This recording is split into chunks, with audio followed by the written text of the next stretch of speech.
Halo teman-teman, perkenalin aku Erson dari HMITB atau Himpunan Mahasiswa Elektroteknik. Aku sendiri dari jurusan Teknik Elektro 2017. Nah, aku mau cerita sedikit tentang himpunanku. Himpunanku ini atau HMITB itu terdiri dari 3 jurusan. Yang pertama adalah Teknik Elektro, kemudian Teknik Tenaga Listrik, dan Teknik Biomedis.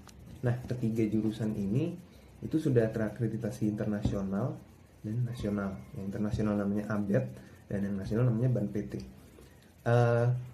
Aku mau cerita tentang teknik elektro. Ini kami mempelajari tentang berbagai macam hal yang berhubungan dengan elektronika, itu termasuk hardware-nya, perangkat keras, atau juga begitu juga dengan software-nya. Jadi contohnya yang hardware adalah ini namanya Arduino. Kalau teman-teman mungkin pernah mempelajari robotika pas SMA atau SMP, itu dipelajari ulang di teknik elektro ini.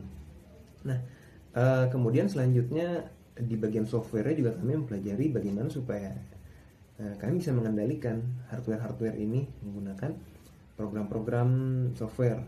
Jadi kami mempelajari juga tentang bahasa pemrograman, yaitu contohnya C, C++, Java, Pascal, Haskell, dan sebagainya. Nah, kemudian di teknik tenaga listrik itu kami mempelajari tentang sistem tenaga. Yang sistem tenaga itu terdiri dari pembangkit, gardu, sistem transmisi, sistem distribusi. Jadi bagaimana suatu pembangkit itu mendistribusikan tenaganya sampai bisa ke rumah-rumah, bisa ke perusahaan, pokoknya konsumennya. Nah, selain itu juga di teknik tenaga listrik akan dipelajari bagaimana cara memproteksi sistem tenaga tersebut. Jadi kalau misalkan ada gangguan, misalkan dari petir atau dari hubung singkat, misalkan ada suatu kecelakaan, jadi si sistem tenaga ini dia nggak bakal langsung mati total gitu. Nah, kemudian selanjutnya yang ketiga ada juga jurusan teknik biomedis. Teknik biomedis ini sebenarnya mirip dengan teknik elektro, namun dikawinkan lagi dengan pelajaran biologi dan kimia. Nah, untuk teman-teman yang tertarik buat mempelajari bagaimana sistem kerja tubuh manusia, tapi ingin jadi insinyur juga, bisa banget ke teknik biomedis ini. Karena di teknik biomedis ini tujuan outputnya adalah mendesain menjadi mahasiswa yang bisa mendesain alat-alat untuk kebutuhan manusia, seperti misalkan alat monitoring pasien, alat-alat kesehatan lainnya, dan sebagainya.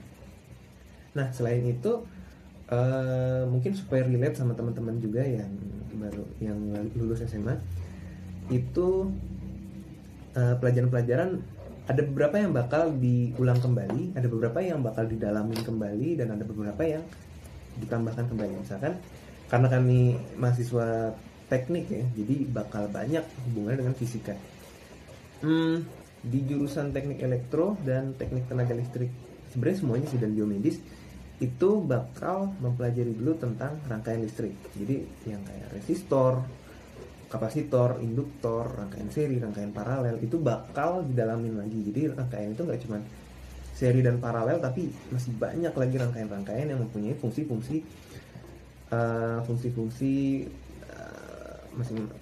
tambahan gitu. Kemudian ada juga komponen-komponen tambahan seperti dioda, op-amp, dan sebagainya, itu masih dalam. Kemudian ada juga tentang medan elektromagnetik. Mungkin teman-teman masih ingat di materi pelajaran SMA.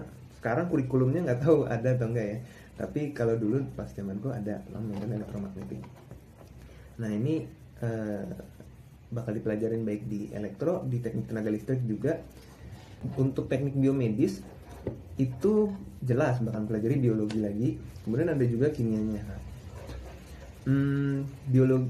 Pelajaran biologi yang bakal dipelajarin itu bakal lebih mendalam kepada manusia, karena fokus utamanya di sini adalah manusia. Jadi contohnya ada lagi mata kuliah namanya anatomi dan fisiologis, itu yang mempelajari secara dalam ya pelajaran biologi tapi bagian manusianya gitu. Jadi sistem gerak, sistem otot, sistem tulang, dan sebagainya. Kemudian setelah lulus, harapannya pasti teman-teman mungkin ada yang mau bekerja atau yang mau lanjut S2.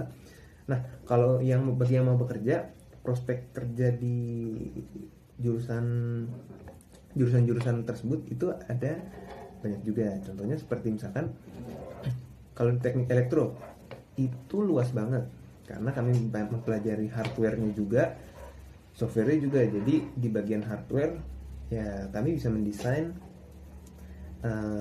perangkat-perangkat untuk misalkan menggerakkan sesuatu atau mengendalikan sesuatu, mengumpulkan data dari perangkat-perangkat. Kalau mungkin teman-teman pernah dengar industri 4.0 gitu kan, itu kan dia menjadi jembatan antara dunia fisik dengan dunia maya gitu kan. Jadi informasi-informasi yang ada di dunia fisik dikumpulin lagi ke dunia maya gitu.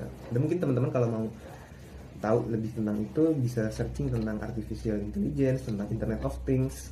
Itu juga sedang lagi hangat-hangatnya dibahas di teknik elektro. Kemudian ada juga di teknik selain itu, di teknik elektro jadi software engineer itu juga suatu hal yang patut dipertimbangkan. Karena banyak juga perusahaan-perusahaan startup sekarang yang sedang membutuhkan mahasiswa lulusan teknik elektro itu untuk menjadi software engineer, karena kami tahu juga tentang hardware-nya gitu kan. Kemudian di teknik tenaga listrik mungkin teman-teman kebayang menjadi bekerja di PLN atau BUMN lain. Itu bener banget salah satu prospek kerja paling hangat di teknik tenaga listrik itu bekerja di PLN. Selain itu juga perusahaan-perusahaan yang membutuhkan sistem tenaga sendiri, misalkan kayak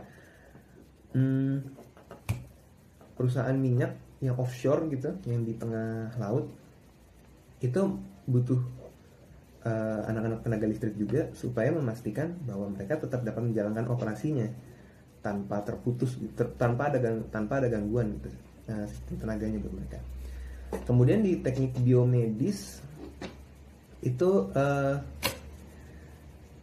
dibutuhkan juga karena sekarang lagi banyak juga rumah sakit yang membutuhkan lulusan teknik biomedis untuk mengawasi dan mendesain alat-alat kesehatan di rumah sakitnya gitu kan.